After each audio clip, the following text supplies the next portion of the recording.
So now we have everyone here. I'm going to start by just asking a few questions. I'm going to start with you, Ril. I'd love to hear from you, just in terms of your last couple of years, how, in terms of the ups and downs, especially when it comes to models, how you have seen your business shift, and how, and what shifts in terms of what's happened to the business, while what's shifting in terms of your thinking about your own mission and purpose in life. That's a big question. Yeah, big one. So my background is I'm the founder of an organisation called Step Up. We work with 19,000 teens across 3 countries so far, and it's a non-profit. And then I created a company called 10X, and 10X helps business owners, leaders and organisations by coaching, training, connecting them to help them grow their businesses. And we started out in our model, and we do still have a version of it, as a franchise. And the franchise business donated 10% of profits and 10,000 of every franchise sale to Step Up Foundation, so funded the foundation and helped us make a broader contribution to community through Step Up, but also through what we were doing in business communities with 10X.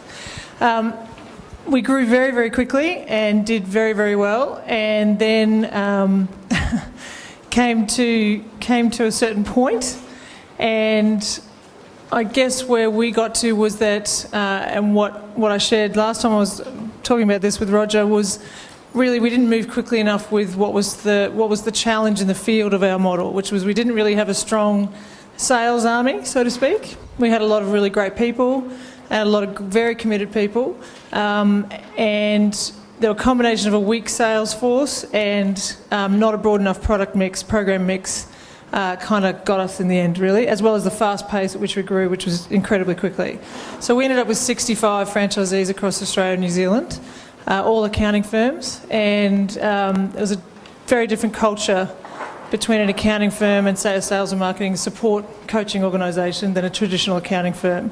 And even though our guys were very entrepreneurial and proactive and we loved them to death, there was definitely a challenge in the model in that sense. Now, at that point, so you were talking about how many years into 10X at that point? 3. End of the third year, I started to go, hang on a second. So were you enjoying it at that point, like when it was like at its biggest, and you were like, okay, we're going to have to change it? What was happening like for you?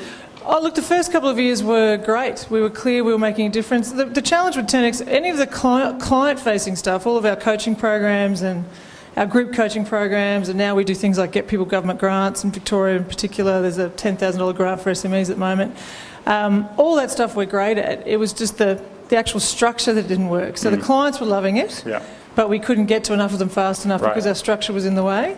So the first couple of years were fantastic, and all of our franchisees were very committed, fantastic people. A lot of learning and development. We all worked our guts out. They did as well, speaking frankly. And it was great. It just, we didn't cotton on to the changes required early enough, I don't think. Right. And so since then, what's happened? I've got a 2-year-old baby now. So I had a baby right at the time when things went pear-shaped, and just to make it easier. And so basically spent he's 2 now, these last 2 years, figuring out and reinventing how and what and who and where and what does it look like. And essentially a new partner came in May 2012. And we've essentially spent the last year reinventing the business. So culturally and mindset-wise, I guess what the biggest thing for me that's happened is that we used to be, the easiest way to describe it is we used to be we're sort of a closed shop as a franchisor. We'd only deal with our franchisees, and then we'd only deal with their clients and their community. But now I'd say that in terms of mindset, we've just sort of thrown open the doors of 10X, and we have opportunities for people who are great at sales, we have opportunities for people who are great at coaching, we have opportunities for SMEs, we have opportunities for large companies.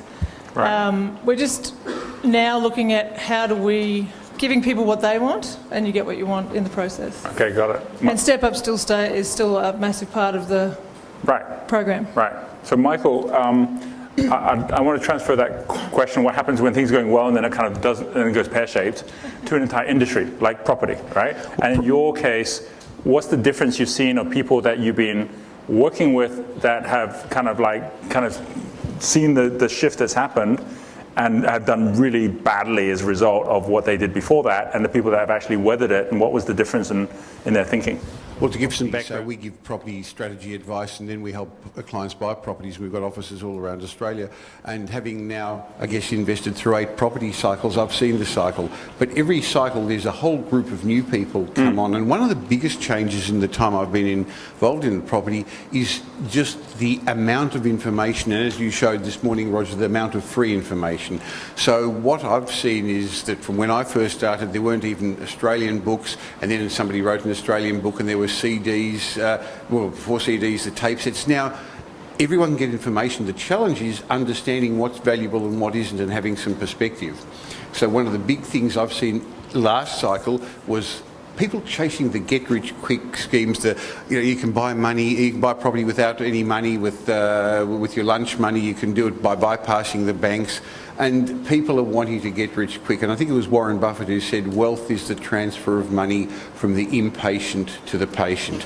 And that's what we've actually seen this cycle. When the tide went out, you saw the people who were swimming naked because they didn't have themselves covered. They just thought this is going to continue forever.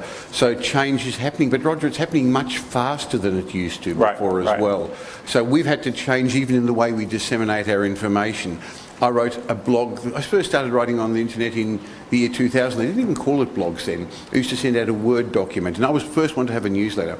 I'm probably the longest one to do seminars, but everyone's doing seminars. Then I did audios. Everyone's doing audios. Then I'm doing videos, and everyone's doing it. So the big difference is, how do you differentiate yourself, and how do you differentiate yourself when you've got a business model based on getting paid for success as opposed to getting paid as a salesman by somebody else?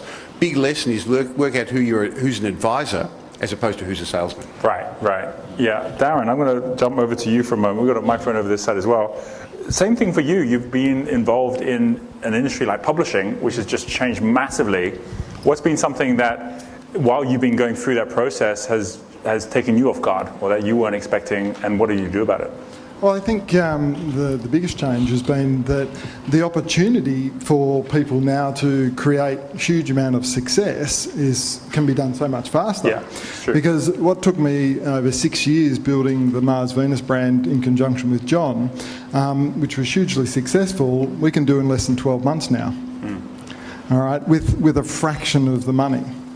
Because with the power of the internet, like whenever we publish a book for one of our authors that we take through our program, in literally a couple of weeks we can have them in 50,000 outlets worldwide selling that book.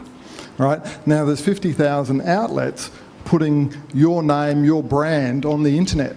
So your Google search engine results go through the roof, and you dominate in those categories. So the opportunities are so much greater for you now to establish a brand and your own identity actually out in the marketplace, and so much cheaper with the power of that. Right. In terms of your strategy, has that changed the way that you are? Has that changed the way you're even sharing with people, the way that they can be finding the right success strategies? Yeah, absolutely. I mean, we show them a whole range of strategies, from being able to, get out there with the brand. See, in the past, that's how I developed Global Publishing as a company. Traditionally, if you wanted to be a published author, then you had to have a publishing house, and you know how hard it is to get published and everything else. And I identified a gap in the marketplace, because after I had launched with John his book, I then obviously wanted to launch my own and found that there's a barrier there.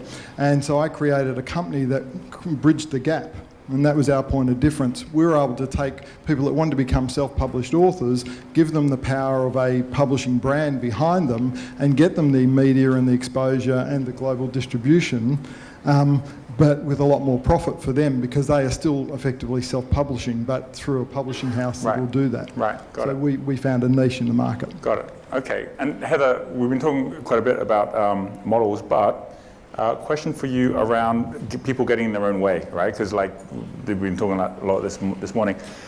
What's the difference you find of adults, given that there's part of your business for adults, getting in their own way, compared to kids getting in their own way? I mean, with the transformational process, how is it different that you've experienced? Adults are just slower.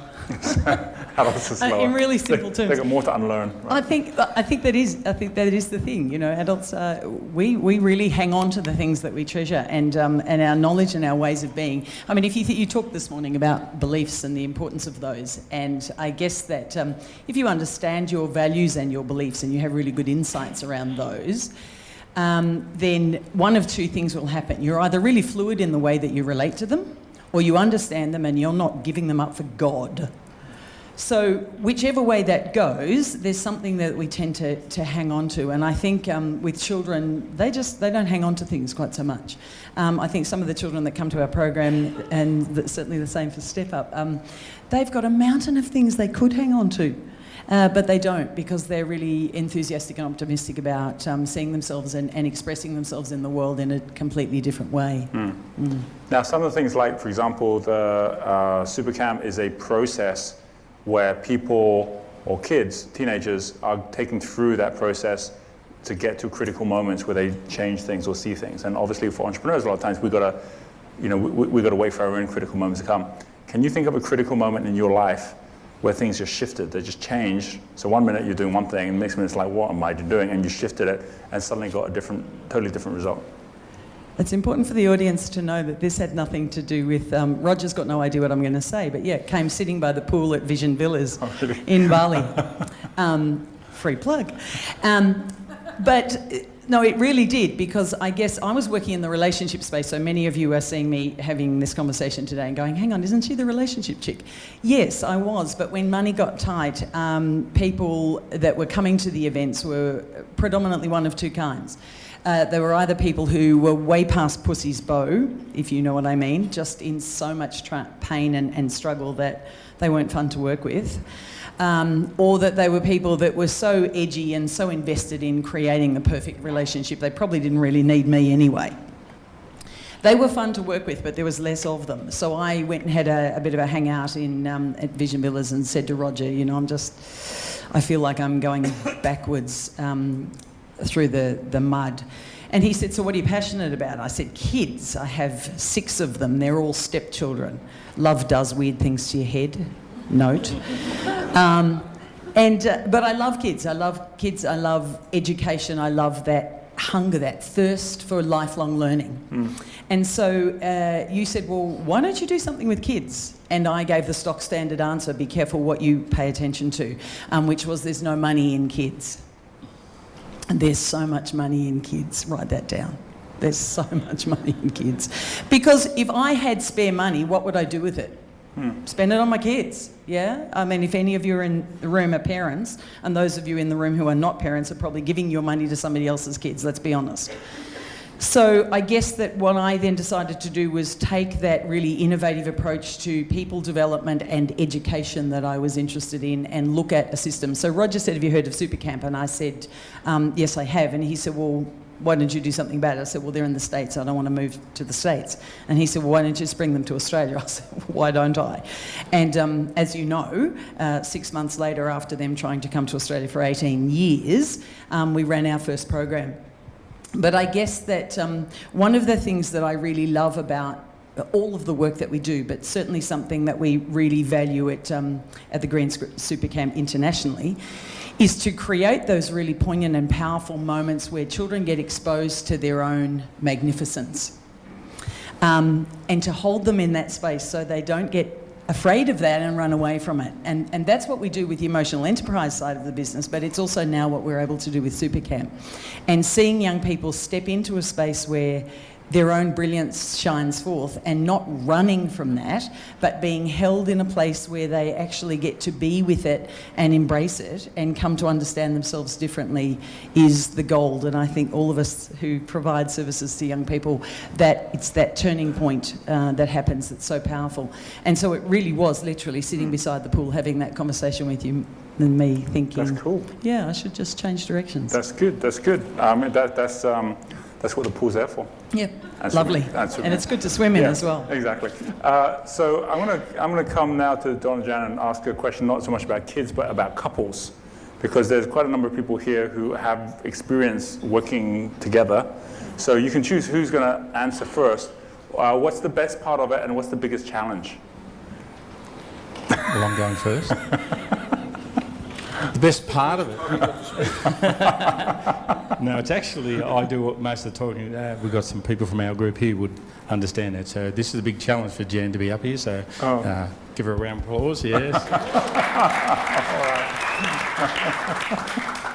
As a couple, I'll just step that back. Jan and I come from separate marriages. So for you people out there who think you're starting from a bad point, we started from a very bad point, right. Originally. So from that we got together and we've had 10 different businesses over our time, and through that, getting to your Each question. one you worked together? Yes. Right. Yeah. So that was the decision you made earlier, is that whatever we do, we want to figure out what to do. I'll give you a good story along that line. Okay. The first business that we got together, Jan, which I started off first, and Jan decided to come along and work within the business. And I came home and I don't know if those people relate to having a nice messy desk. That's my nice messy desk that's sitting there. Jan came in and when I come home it was all tidy. So I sacked her. Now that's what you do, don't you? You sack your partner. So we had some lessons learnt quite early where we came to the decision, if you're working together with your partner, you give yourselves roles. Now when Jan's in her position, whatever role she does, I step in as her employee. I'm working for Jan and vice versa. So building that up and building it into with the 10 businesses fell apart. We then set up the Ultimate Achievers, which is a networking structure for property investors. We meet once a month, Sydney, Brisbane, Melbourne. How that came about is we'd spent, 109,000 in 1 year for our education. That's just 1 year to get the knowledge to Was move that in forward. Australia or did you go overseas? Or? No, it was here in Australia. Australia. Okay. Here in Australia.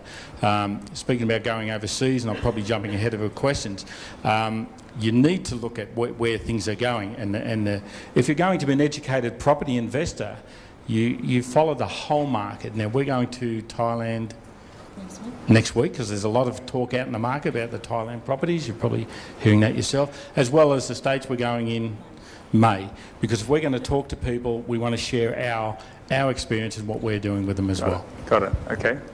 So crossing that, you see that I do all the planning in the background and Don does the talking. May. So Yeah. he knows where, he doesn't know where he talks, and I do all the planning on where we're going and what Do you want to dates. share your profiles, your Worth Donates profiles? Yes, I'm the creator.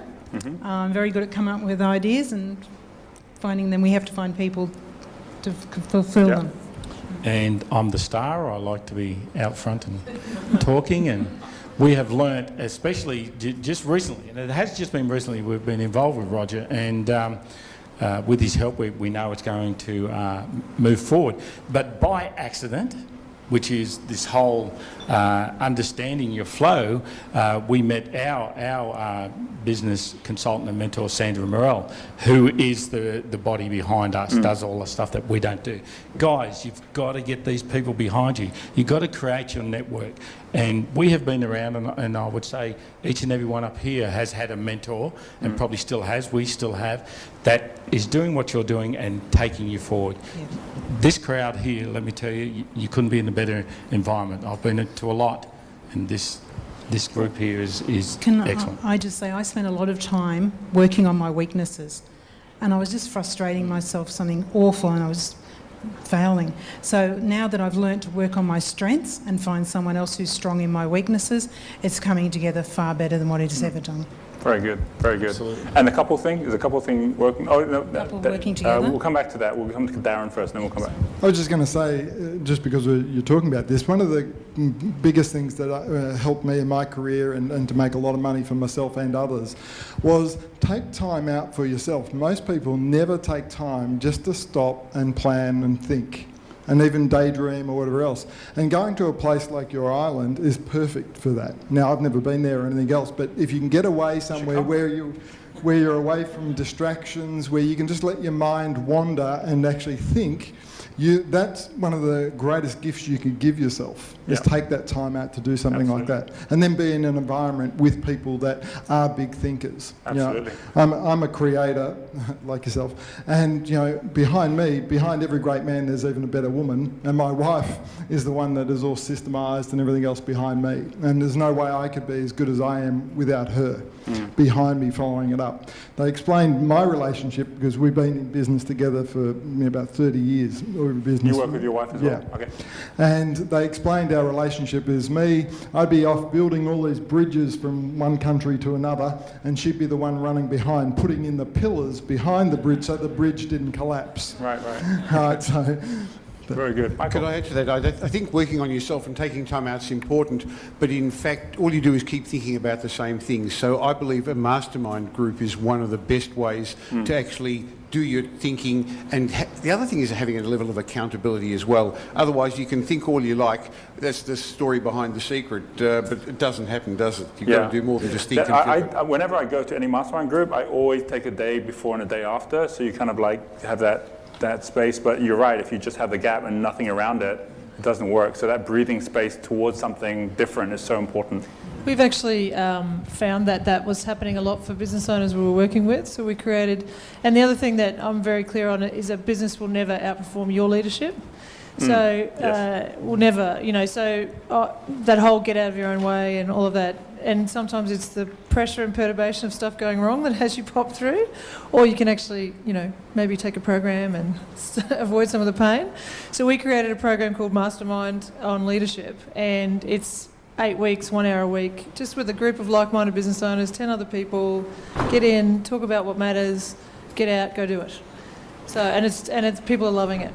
It's very interesting that we couldn't have had this conversation 10 years ago, because 10 years ago, even if someone had the idea of mastermind, frankly, most of the people at a high level weren't spending much time sharing that with anybody. I mean, the likes of Richard Branson and others were not going out sharing their information, their news, because they were busy doing stuff. And then when they realized, you know what, we could have a whole bunch more impact on the world if we actually do start sharing.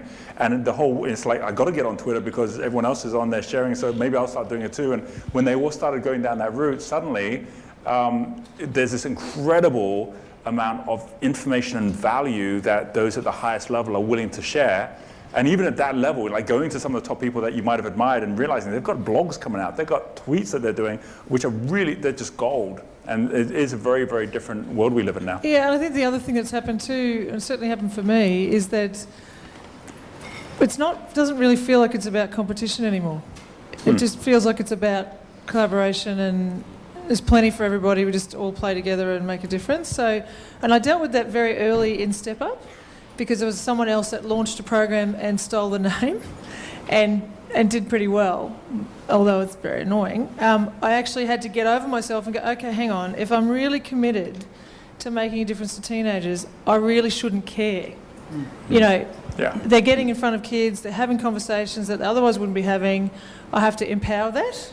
And I just gave up worrying about it and got on with it. And it made absolutely no difference to us. Nothing changed for us, except I was happy that someone else was out playing a similar game once I dealt with myself about that. Yeah. So it's really, I think, we're now in a culture, or we can be in business, of collaborating and sharing versus trying to figure it out ourselves and hold it together. Yeah.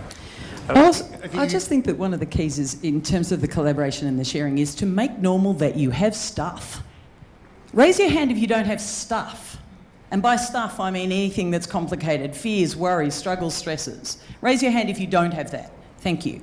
So have your stuff in front of other people. Other people have stuff too. I think one of the great powers of the mastermind type approach is that you can actually be really brave with the sharing of the stuff that you're struggling with, which makes normal the struggle.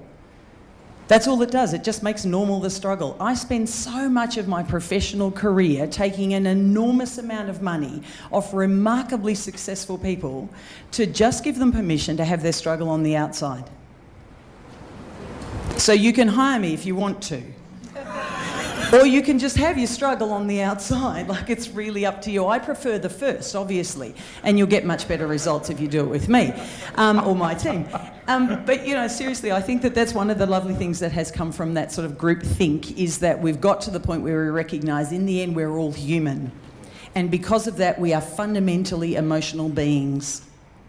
You know, and if our emotions are off, it doesn't matter how sexy our businesses are, how brilliant our publishing companies, how wonderful our books that we've written, whatever. If our emotions are off, then our play is off. But pretending that that's not there, we're now the fattest nation in the world. Congratulations. Is that right? That's Yeah, we are now the fattest nation in the world. America? More than America. Wow. We have won. Yeah, beautiful.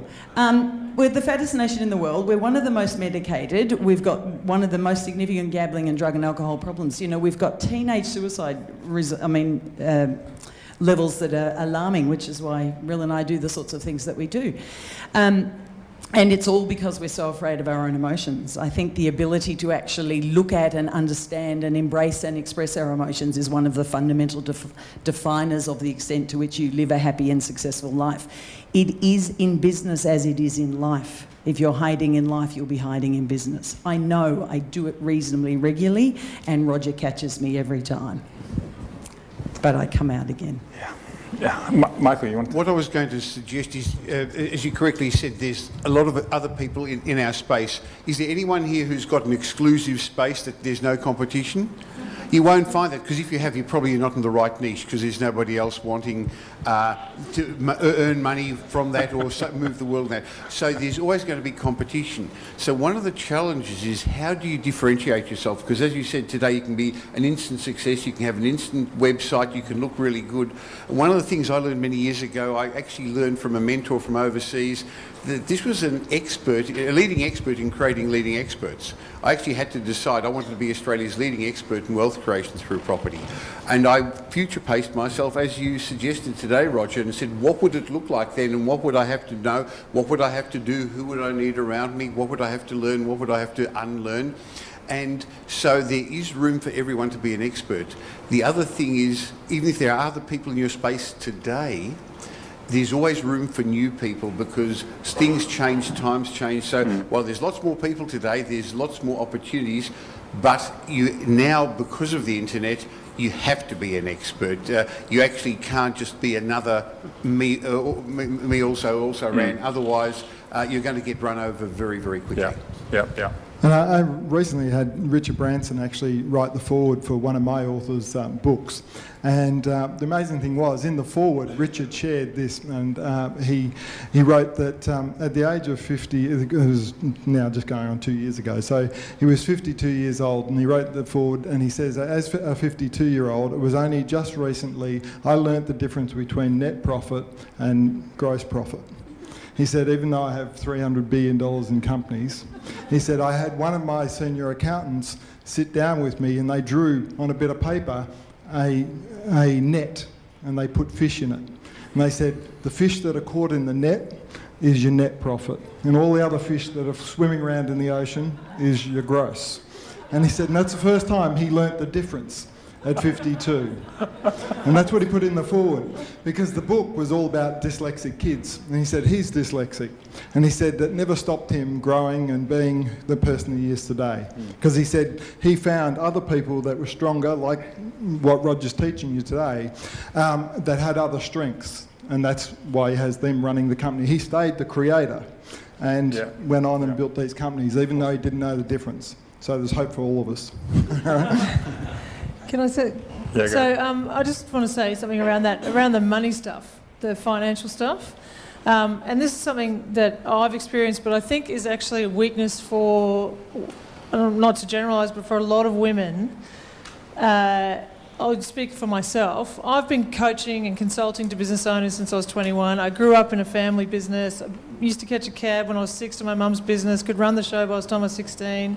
I know it's in my blood. But when I sit down and look at financials, I did accounting and uni and all that stuff, but that, you know, who talks about marginal net variable cash flow? They don't teach you any of that stuff. They don't teach you any of that stuff, and that's the stuff that sends you broke if you don't know what the hell's going on. And that's the stuff you just really got to get educated in. And I know it's very important to have other people that do that are strong at that, because I'm clear I'm not strong at that. Except I have to know that they're doing the right thing. In my instance, there was some of that wasn't the right thing. But I didn't know enough to catch it.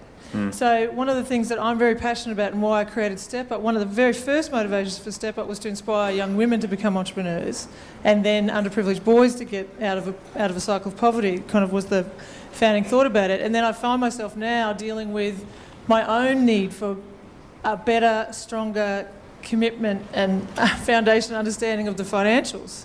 I've faffed my way through that for years and years and years. I don't know enough to do that. But actually, you've got to be a bit more than that, you know.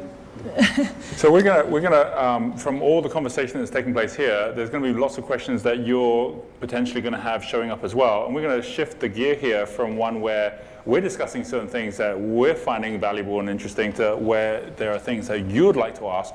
So I want to give you a moment to think whatever's on your sheet right now, as you've been writing down the questions you want to get answers for, you know, what would be a question that you'd want to ask for someone up here? We're very lucky to have, usually, this is the case, every single person on stage here holds their own platform. You've got to travel to go see them. You've got to basically, you know, put all the effort in to be there.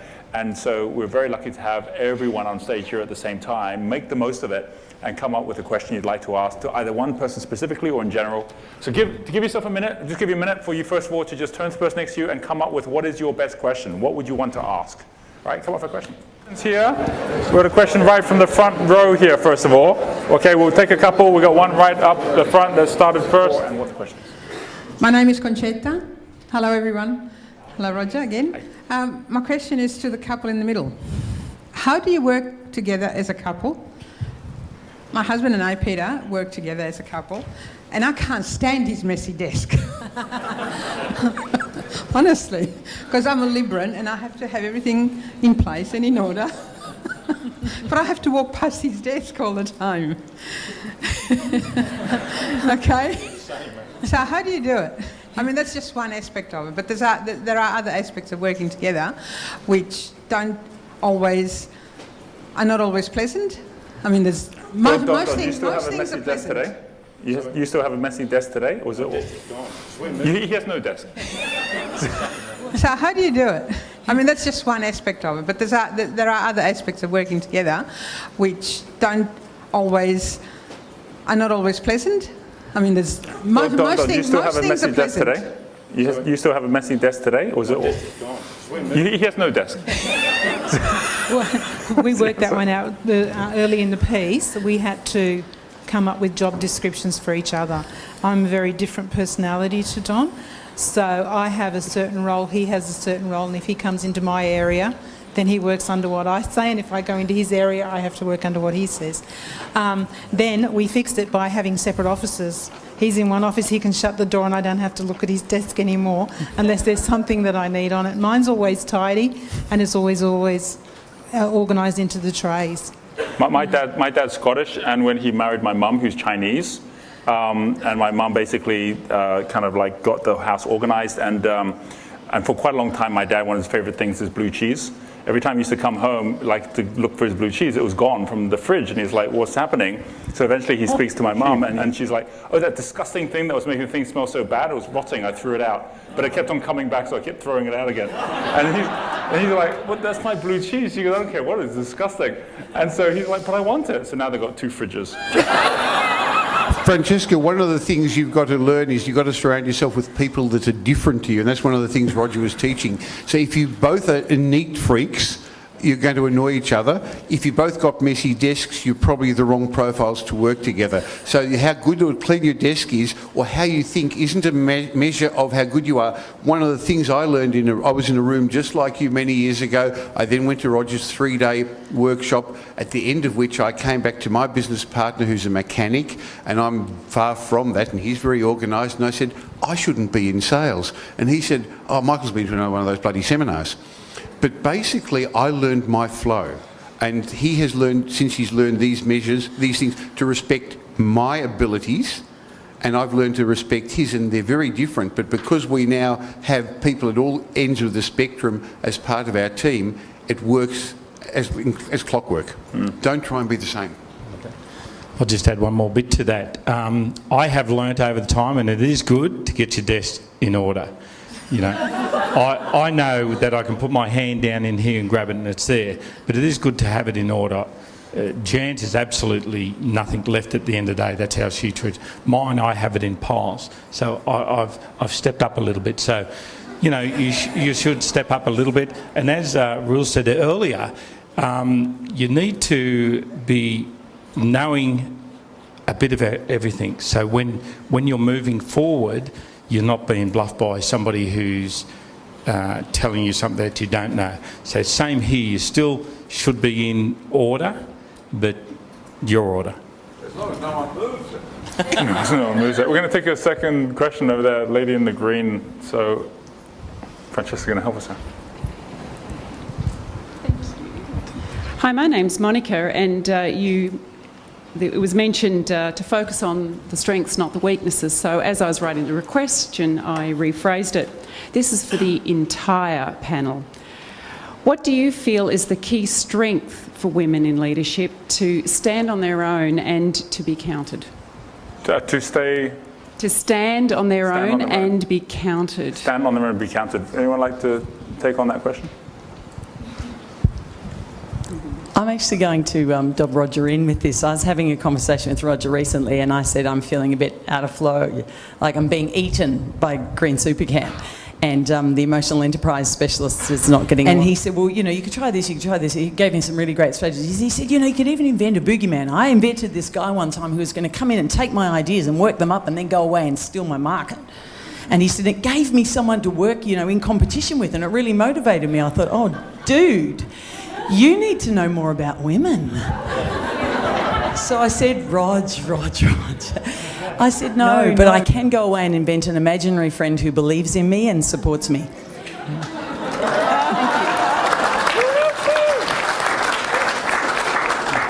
I'm not sure why I'm the one paying for the coaching. But anyway,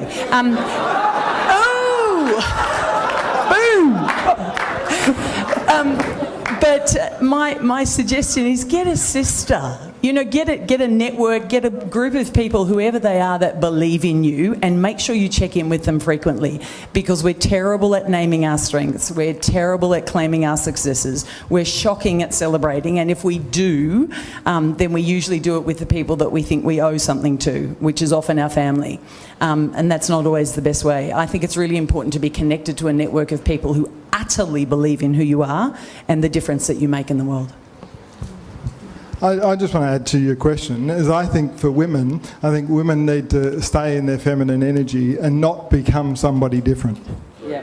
They need to stay the beautiful women that they are, as they are, because that's where your strength and your power is. The moment you change to become like a man, if you're in a man's world or a business, that's when you lose your power. So I think energy, because men tend to find women, they pull away from them if they feel like they've become too masculine. Has been my experience. Real? Right? So. The first thing I'd say is don't take any shit. Honestly.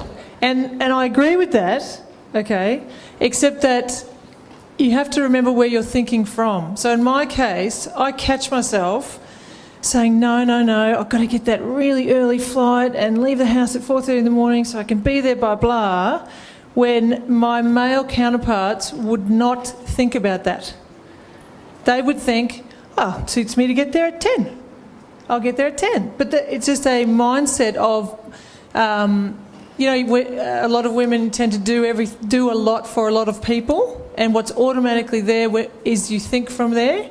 So I catch myself doing that all the time and actually have to go, no, what would Ivan do? No, Ivan would get up at a reasonable time and he'd get himself to the thing whenever he felt like getting there, and he'd leave when he wanted to leave. It was appropriate for him to leave. Whereas I'd be like, no, I'm going to flog myself, get there, be really great, and then I'm going to get home and I'm going to miss seeing my kid go to bed because I've tried to please everyone all day long. So whilst I agree with that, there's also remembering to think from, it's not about, in my view, I don't know how I would even express that, but there is managing your own mindset about your own expectations and the pressure you put on yourself versus maybe what a counterpart might do. I'm Felicia. Loving the seminars.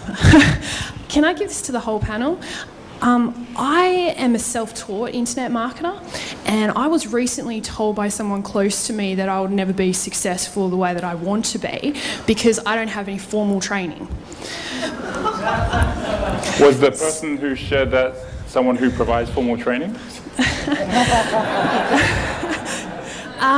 No, but well, she's a teacher, so I suppose went to college, university, whatever. So I just want to know, for all those people in the room who want to take their business to the next level but are still not sure if they have enough experience in what they're doing, do you need formal training, or do you believe that you can be an expert without that? What do you think? What do you think? What do I think? I think that I am an expert in what I do because, you know... Like most things in life, it depends. If your job is a neurosurgeon, yes, please, I'm only going to go to somebody who has formal training.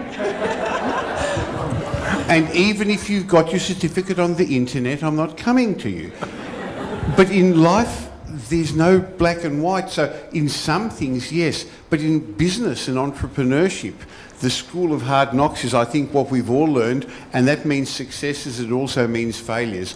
But you can speed it up by surrounding yourself with the right team, by having mentors and standing on their shoulders. And one of the things a lot for me was when I learned I didn't have to do it all myself, and I didn't actually have to learn from my mistakes. I could learn from other people's mistakes. So one of the big things among challenges with intelligent people is they seem they've got to learn it all themselves and do it all themselves.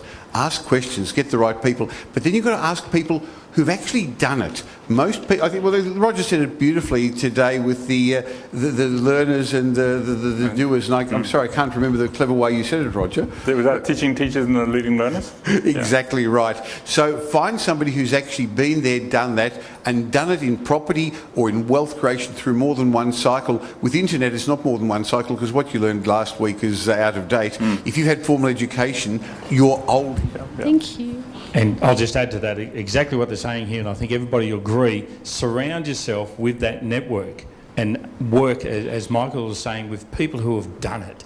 If they haven't done it and they've got some bit of paper, no, you need to be working with the people who have done that. I'm going to take one final, thank you very much for that. I'm going to take one final question, and then after that I'm going to give every one of the changemakers a chance to just say a final word. And this gentleman here, I think you've had your hand up for a long time since the beginning, so let's go for it. Okay. Hi, I'm Hish Fernando. I run a one of the strategic advantages that I have is that I really care what my employees think and actually make that known in the market. So, and I guess that's sort of the viral message that's spreading around in the industry we operate in as well. I have one of my employees here as well with me. And one of the things that I really wanted to do was to make sure that everyone had their profiles done. So we know the wealth dynamic profiles of everyone in the team.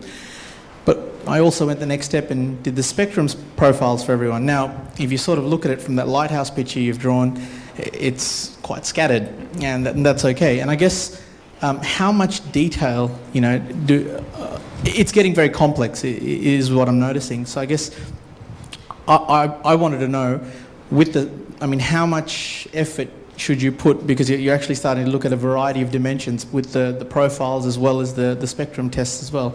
So yeah, I guess it was, you know, am I taking on too much information with what's there, or is there, you know, from your experience, is there a simpler way to make sure that we understand the employees as best as we can? Okay, so that's more a question to me, and I will get into a bit more this afternoon on that. Sure. Other than to say that if you think about all of the different levels as a radio station, there's a lot of benefit in actually being able to go all the way through them. And frankly, if you ever get a radio and you go through, what you hear a lot more than stations is static. And so what happens, a lot of us, we're stuck on static, right? Or we're kind of like in between. But by understanding that there is one of the energies which actually allows you to superimpose any of the energies, and I'll go through what that is this afternoon, you can shift all the way through all of them and back with no effort. But when you're coming to it from your own place, where you're trying to play your radio station over everyone else's, it's a big effort every time because you're trying to retune yourself in. So we'll get into that this afternoon. But what you're seeing here in terms of changemakers, you're seeing this. Everyone's just chatting and getting involved with each other, which is what I really prefer than just kind of projecting. Has this been valuable? Has it been valuable from this? Yeah. The whole idea of everyone kind of tuning into each other is a skill set in itself, because it isn't just listening, it's listening and then sharing in a way that actually going to add value to the conversation. But it's one that when you start getting that tune, you realize the same way we can have a conversation on stage here, you've got to be having a conversation with your market and with your team in the same way. You can't be just coming from your space and trying to fit in with others. You've got to go up and down the whole station. But when you do, it's pretty amazing what you then learn for yourself as well. Yeah. So we'll come back into that in more detail. I'm going to give everyone a chance to just share just one thing. If you want one takeaway, one thing to leave behind with everyone, what would that be? And let's start. Let's start with Jan. You've got the microphone right now. Okay, I think the easiest thing for me, the takeaway would be go with your flow. Start going downstream, don't go upstream, because it's just, you know exactly what is your flow, and do that. And then you can find the people in your team to go with their flow as well, which are your weaknesses. Okay.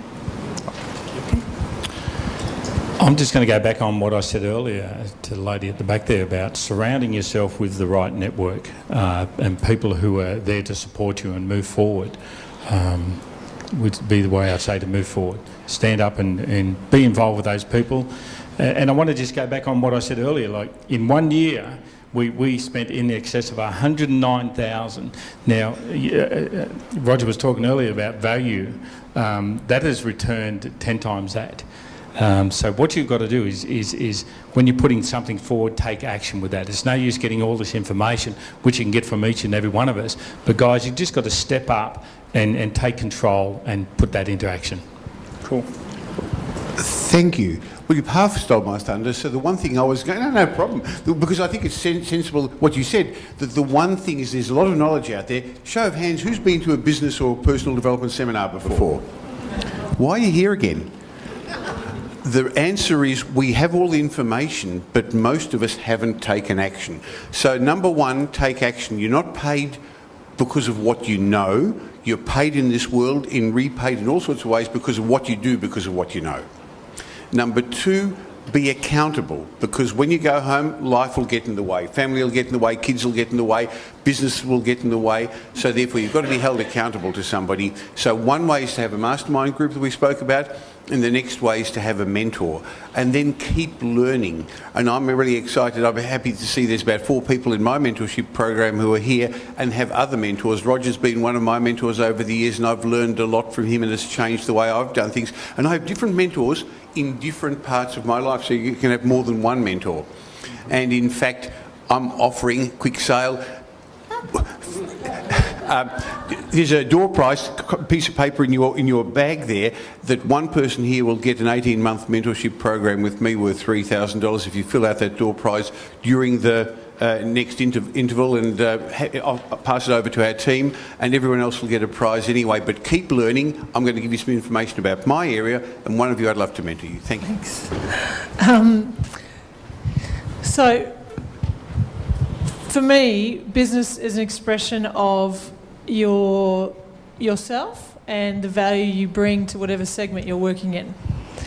So the biggest question for me as an entrepreneur and a business owner is that I would say that I ask myself, and I would say for you, is who are you going to be for the people you want to make a difference to? So your customers, your clients, as a business and as the founder or entrepreneur of that business, who are you going to be for the people you want to work with and make a difference to? So your clients, your customers, but then beyond that your team, beyond that your community. Who are you going to be? And that's really, if you stay true to, you find the answer to that and you stay true to that, you can fulfill whatever it is you're committed to in terms of outcomes. I mean, outcomes are money and the outcomes are lifestyle and so on, but you first got to deal with who you're going to be. And if you put your attention on others, when we put our attention on ourselves, it went pear-shaped. But we hadn't previously done that. Our attention was always on others. And now our attention is back on others, like back on you guys. And, you know, I could have a plug, but I won't. Come and see me and I'll tell you what it is. But put your attention on others and look at who you want to be in the world for them, and the rest will come to you.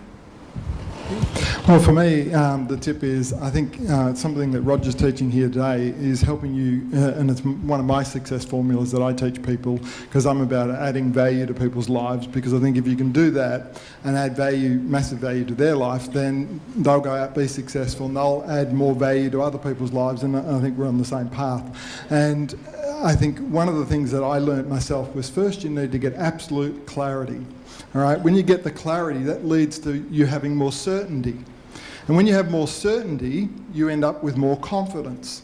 And the more confidence you have, the more action that you'll actually go out and take. And then, of course, that action leads to success.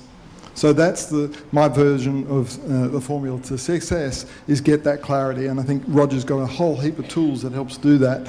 And that's what I help people do, and then show them how to build a big brand and a big back-end business and get out there fairly quickly. So that's what I do. They've all stolen mine. So I'll go with something a little loftier. I think that actually any of us be loved, and to be known and loved for who we truly are. So my parting suggestion would be, know thyself. And get clear about what's the difference that you're here to make. And Roger talks about it in terms of legacy. He's asked me a lot of scary questions over the time that we've been in that I've been in the mentoring program, but he said to me, how will the world know that you existed 200 years from now? And I went, really? And had no answer. But by God, I got clear about it really, really quickly. And I think if you can discover the truth about who you are, the difference that you're here to make, and then use that to build incredible success and pay it forward. A lot of people talk about give back. Don't give back. If somebody's given to you, it's because they want you to go forward. Pay forward. Pay it forward, and use the success that you've created, and the resources and the connections and the people and the influence and the power and whatever it is that you have to change people's lives. They don't have to be young people's. That's just rules in my particular poison of choice. Change people's lives, because the world could do with a truckload of people just like you being utterly connected to the truth of who you are. Thank you. Thank you to all of you. Can we give our changemakers a really big round of applause? Thank you, guys. Thanks very much. Thank you. Awesome. Thanks.